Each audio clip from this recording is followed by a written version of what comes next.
નમસ્કાર મિત્રો, વિડીયોમાં તમારું સ્વાગત છે। મિત્રો, શું તમે ક્યારેય આવી રીતના રસોડાનો જે ચીપિયો હોય રોટલી બનાવવાનો, એ ચીપિયાની અંદર તમે ક્યારેય મોજા પહેરાવ્યા છે? ચીપિયાને જો ના પહેરાવ્યા હોય તો વિડીયો જોયા પછી મિત્રો તમે પણ આ ચીપિયાની અંદર મોજા પહેરાવીને તમે આ ઉપાય કરવાના છો।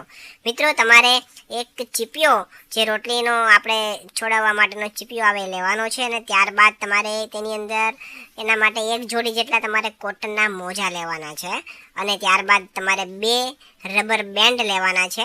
આટલું તમારી પાસે વસ્તુ તૈયાર રાખવાની છે।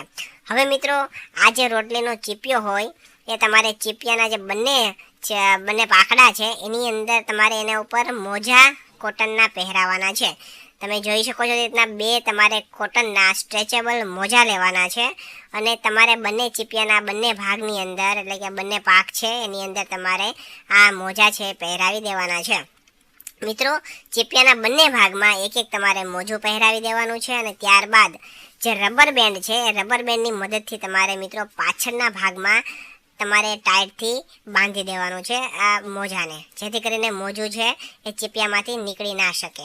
અને હવે વ્યવસ્થિત મિત્રો ટાઈટ બંધાઈ જાય પછી હવે તમારે મોજાની ઉપર થોડું તમારે પાણી નાખવાનું છે, જેથી કરીને તમારું જે મોજું છે એ એકદમ ભીનું થઈ જાય, એકદમ પલળી જાય। અને તમારી પાસે મોટું વાસણ હોય, ગ્લાસ હોય તો તમારે પૂરેપૂરો ચીપિયો આ મોજા સાથે તમારે ડુબાડી દેવાનો છે, જેથી કરીને મોજું છે બંને મોજા પલળી જાય, અને ત્યારબાદ આપણે મોજાને દબાવીને જે વધારાનું પાણી હોય એને આપણે કાઢી લઈશું। મિત્રો, હવે તમને આનો ઉપયોગ જણાવો તો મિત્રો, ઘરમાં રહેલ તમારી બારીની ગ્રીલ હોય, જે ઝીણી ડિઝાઇન હોય કે જ્યાં તમારો હાથ પણ ના જઈ શકતો હોય, સાફ ન થતું હોય બરાબર, તો તમારે મિત્રો આ ચીપિયાની મદદથી તમે તમારા બારીની જે ગ્રીલ છે એને તમે વ્યવસ્થિત સાફ કરી શકો છો, અને તમે જોઈ શકો છો તે રીતના વ્યવસ્થિત સાફ થઈ જશે। અંદરની બાજુ હાથ પણ ના જતો હોય, ત્યાં પણ જે ધૂળ હોય, રજકણ હોય એ બધું સાફ થઈ જવાનું છે। હવે મિત્રો, આપણે વિડીયોની અંદર આગળ વધીએ એની પહેલાં તમારું નામ અને તમારા ગામનું નામ કોમેન્ટ કરીને જણાવી દો,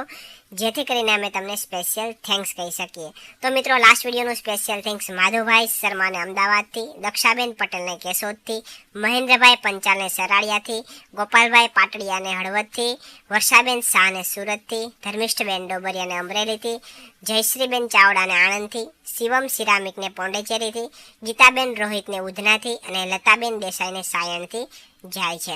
તો મિત્રો, આવી રીતના બારીની ગ્રીલ વ્યવસ્થિત સાફ થઈ જાય ત્યારબાદ તમે મિત્રો પંખાના પાંખિયાને પણ વ્યવસ્થિત તમે સાફ કરી શકો છો। તમે જોઈ શકો છો તે રીતના આ ચીપિયાની મદદથી પંખાના પાંખિયા પણ સાફ થઈ જશે। આ ઉપરાંત તમારી ઘરે એસી હોય તો એસીના વેન્ટ, અથવા કુલર હોય તો કુલરના અંદરના પાંખિયા, આ બધું તમે વ્યવસ્થિત આ ચીપિયાની મદદથી સાફ કરી શકો છો। તો તમે એકવાર ઘરે અવશ્ય ટ્રાય કરજો। તો મિત્રો, જો તમને અમારો વિડીયો પસંદ આવ્યો હોય તો વિડીયોને લાઇક કરજો, શેર કરજો, અને આવા જ નાના વિડીયો જોવા માટે અમારા ફેસબુક પેજને ફોલો કરી દેજો, અને યુટ્યુબ ચેનલને પણ સબસ્ક્રાઈબ કરી દેજો। ધન્યવાદ।